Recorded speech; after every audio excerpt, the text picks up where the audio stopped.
नमस्कार दोस्तों।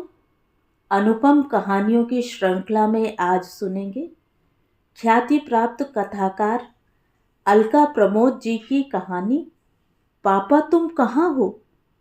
तो आइए सुनते हैं कहानी। बाहर जोरों की आंधी आई थी, मानो टीन और छतों को सामना करने के लिए ललकार रही हो।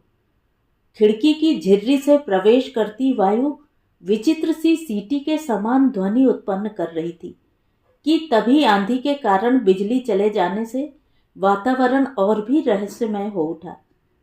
इतने बड़े घर में एकाकी बैठे रामेश्वर जी का हृदय अज्ञात आशंका से कांप उठा। वह सोचने लगे कि यदि इस भयावह रात में उन्हें कुछ हो जाए तो वह किसे पुकारेंगे। उनकी हृदय गति रुक जाए तो पता नहीं वह कब तक यूं ही पड़े रहेंगे। संभवतः लोगों को पता भी तब चलेगा जब उनकी देह से दुर्गंध आने लगेगी। अपनी इस भीभत्स कल्पना मात्र से ही वह सिहर उठे और अपने विचारों को झटक कर मोमबत्ती ढूंढने का प्रयास करने लगे। उन्हें याद भी नहीं आ रहा था कि घर में मोमबत्ती है भी कि नहीं, और यदि है भी तो कहाँ रखी है। यह सब तो मालती का दायित्व था। उन्होंने कभी यह जानने का प्रयास भी नहीं किया कि घर में क्या है और क्या नहीं है। उन्हें यह भी पता नहीं रहता था कि उनके पास कितने कपड़े हैं और किस शर्ट के साथ कौन सी पैंट पहननी है। वह तो दुकान पर जाने से पूर्व मालती को आवाज़ देते, मालती हमारे कपड़े निकाल दो, और कपड़े उन्हें हाथों हाथ मिल जाते। हाँ, कभी नहाने जाने पर तौलिया या साबुन नहीं मिलता तो पारा अवश्य 7वें आसमान पर पहुंच जाता। और बेचारी मालती कभी सब्जी की कड़ाही गैस से उतारकर, कभी आटा सने हाथों दौड़ती हाँपती आती और उनको कपड़े पकड़ाती। उनसे तो यह भी नहीं होता था कि स्वयं ले लें। सच, आज वह सोचते हैं कि उन्होंने मालती को कितना सताया था। तब तो उन्हें यही लगता था कि घर में काम ही क्या होता है, 2 समय खाना बना दो, कपड़े धो दो और चादर तान कर सो।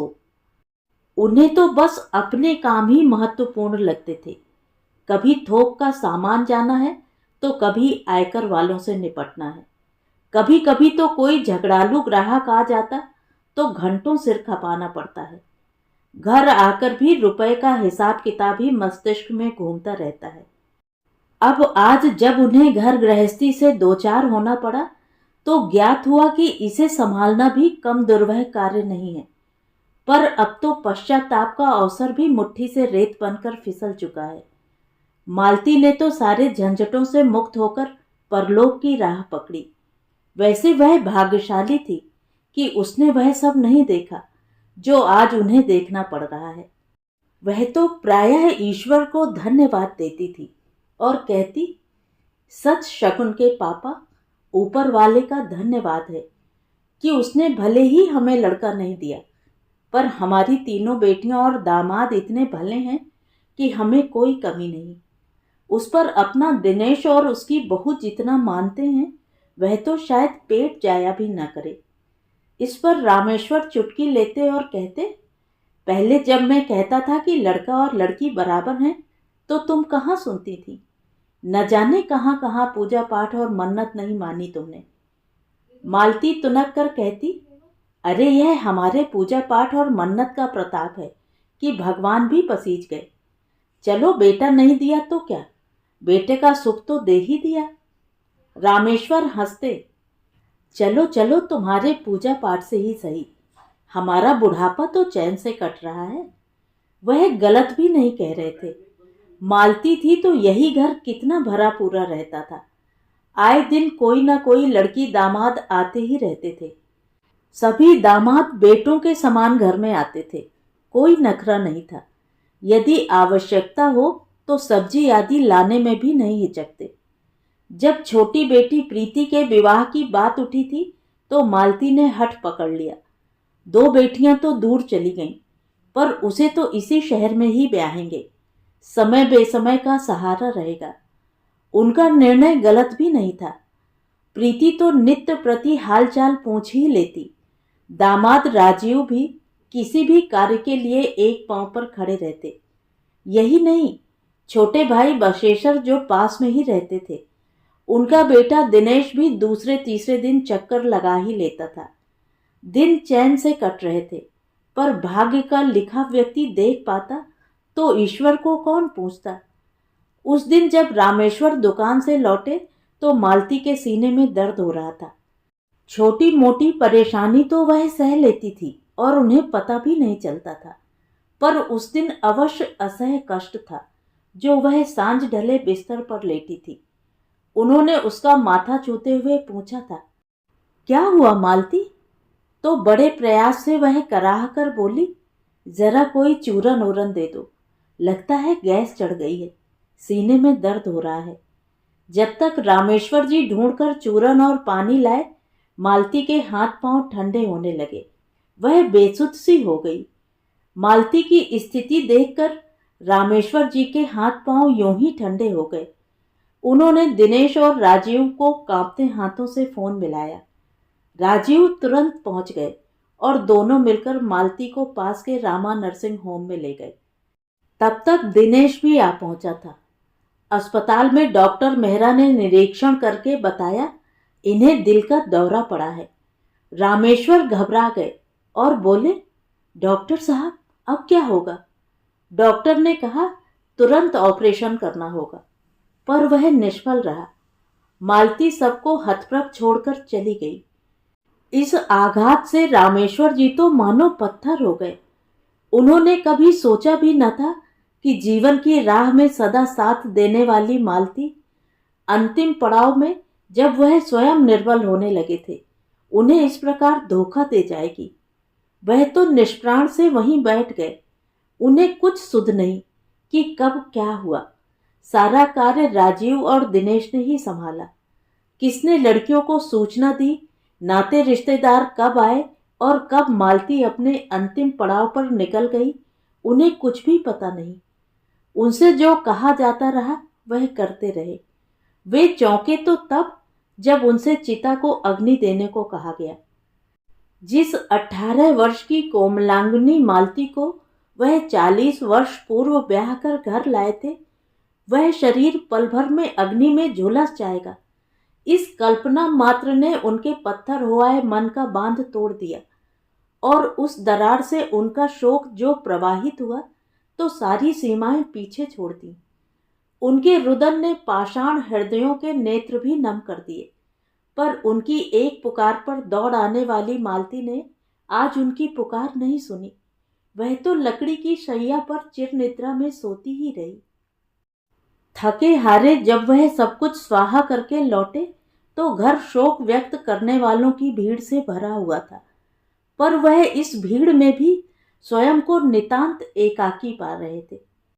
बेटियों, दामादों और भाई ने मिलकर तीसरे दिन हवन करने का निश्चय किया। 13 दिन रुकने का समय तो किसी के पास था नहीं। किसी के बच्चों की परीक्षा थी तो किसी का घर अकेला था।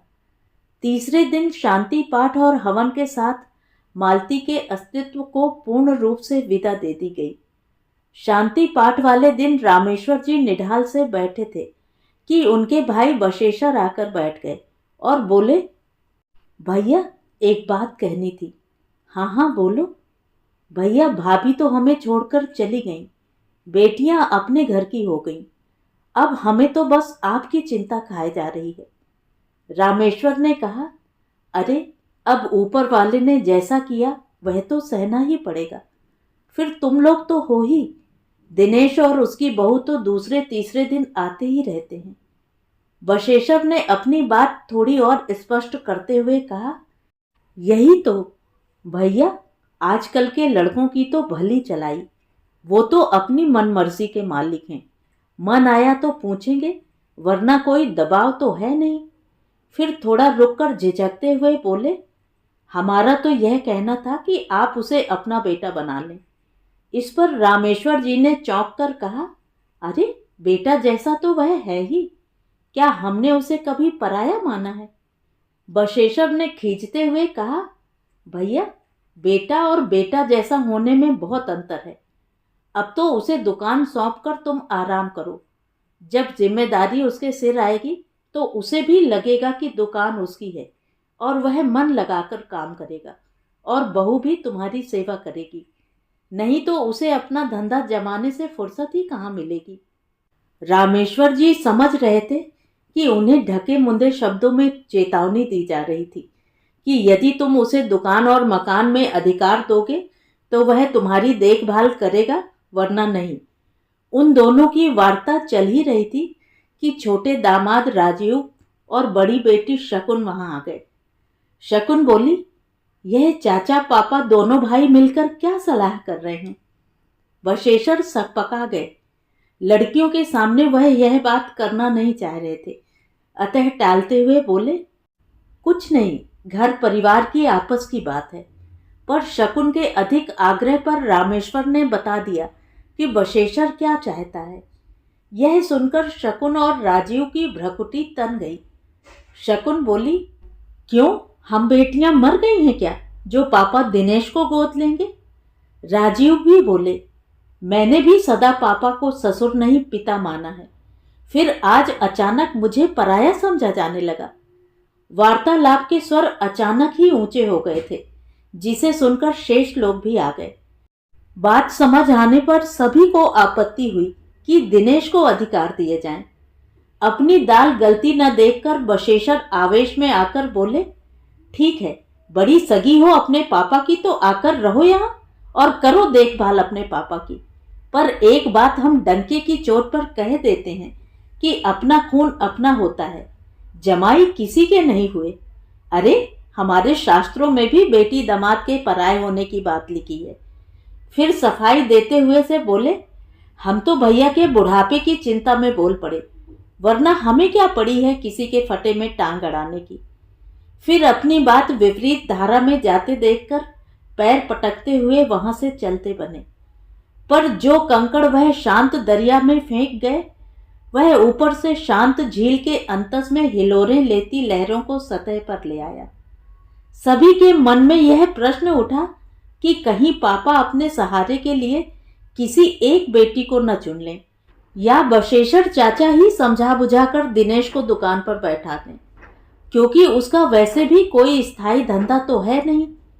जो प्रश्न हवा में उछला था उसे सबसे पहले छोटे दामाद और बेटी ने लपका। प्रीति बोली, अब समझ में आया कि दिनेश और उसकी पत्नी मम्मी पापा की इतनी सेवा क्यों करते थे। आज चाचा का आवरण में छिपा असली चेहरा सामने आ ही गया। अरे, हम बेटियों के होते उन्हें पापा की चिंता करने की क्या सूझी। फिर इससे पूर्व की कोई और नया प्रस्ताव रखे उसने सुझाव दिया, मैं वैसे भी सोच रही थी कि अब पापा इतने बड़े घर में अकेले कैसे रहेंगे, फिर मैं भी इतनी दूर से उनकी देखभाल नहीं कर पाऊंगी, इसीलिए मैं यहीं शिफ्ट हो जाती हूँ। मेरी आंखों के सामने रहेंगे तो मुझे भी चिंता नहीं रहेगी और पापा को अकेलापन भी नहीं लगेगा। प्रीति उसी शहर में किराए के 2 कमरों में रहती थी। उसके साथ उसके सास ससुर और देवर भी रहते थे। वह मन ही मन हिसाब लगा रही थी कि यहाँ 4 कमरों का मकान खाली है, यदि यहाँ आ जाएगी तो पैर फैलाकर रह पाएगी। पापा का क्या है, 1 कमरा भी बहुत है उनके लिए। फिर दिन भर तो वह दुकान पर बैठेंगे, सुबह शाम की उनकी 4 रोटी ही तो बनानी पड़ेगी। राजीव भी अपनी पत्नी का समर्थन करते हुए बोले, पापा ने यही सोचकर तो प्रीति की शादी शहर में कर दी थी कि समय बेसमय सहारा रहेगा। अब समय आ गया है तो मैं अपने कर्तव्य में पीछे नहीं हटूंगा। पर शकुन ने उनकी कामनाओं पर पानी फेरते हुए कहा, तो क्या आज से मेरा मायका खत्म? अब मैं तुम्हारे ससुर देवर वाले घर में तो आने से रही। इस बात का समर्थन मझली बेटी विपुला और दामाद गिरीश ने भी किया। वे समझ रहे थे कि यह बात तो निश्चित है कि यदि प्रीति यहाँ आकर रहने लगी तो घर तो हाथ से गया, इस पर तो उसी का अधिकार हो जाएगा। इससे पूर्व कि घर पर किसी एक का अधिकार हो, विपुला ने सुझाव दिया कि मैं तो कहती हूँ कि आपको अब दुकान पर बैठने की क्या आवश्यकता है। बहुत दिन काम कर लिया, अब आराम करें और दुकान और मकान का अपने जीते जी बंटवारा कर दें। इसमें किसी के साथ अन्याय नहीं होगा। इस पर प्रीति चिढ़कर बोली, और पापा कहाँ रहेंगे? विपुला ने समाधान किया, पापा हम सबके पास बारी बारी से रह लेंगे। रामेश्वर जी विमोड़ से अपने जीते जी अपनी वर्षों की लगन और परिश्रम से अर्जित की गई संपत्ति की छीना झपटी देखकर स्तब्ध थे। उनका मन वितृष्णा से भर उठा। वह सोच रहे थे, काश मैं मालती जैसा भाग्यशाली होता। मेरी आंखें भी यह सब देखने से पूर्व ही बंद हो जाती तो अच्छा था। उस समय किसी को भी उनके अंदर उठ रहे झंझावत और दुख की अनुभूति नहीं थी। उन्हें तो यह चिंता थी कि कहीं कोई दूसरा उस संपत्ति पर अधिकार न कर ले और वह पिछड़ जाए। अपनी ही बेटियां, जिन पर वह मन प्राण अर्पित करते रहे थे, वह स्वार्थ में अंधी हो रही थी। शकुन बोली, पापा कल तो हम लोग चले जाएंगे, इसीलिए आप आज ही तय कर लीजिए कि आपने क्या सोचा। रामेश्वर जी आवेश में बोले, जाना है तो तुम लोग जाओ, अभी मैं इतना निर्बल नहीं हुआ कि अकेले न रह सकूं। अकेले रहूंगा और दुकान भी संभालूंगा। मेरी संपत्ति का क्या किसको देना है, यह सोचना मेरा काम है, तुम्हारा नहीं। एक बात कान खोलकर सुन लो कि मैं तुमको कुछ नहीं दूंगा। यह सुनकर वहां सन्नाटा छा गया। एक एक करके सभी उठकर सोने चल दिए। सबके जाने के बाद एकांत में रामेश्वर जी बिलख कर रो पड़े। आज वह स्वयं को और भी एकाकी अनुभव कर रहे थे। बड़े दामाद अजय मन ही मन सोच रहे थे, बुढ़ाऊ को इस उम्र में भी इतनी माया मोह है। अरे जीते जी बंटवारा कर देते तो मैं हिंद नगर वाली जमीन खरीद लेता, मौके से मिल रही थी। राजीव बुदबुदा रहे थे, यह अच्छा न्याय है।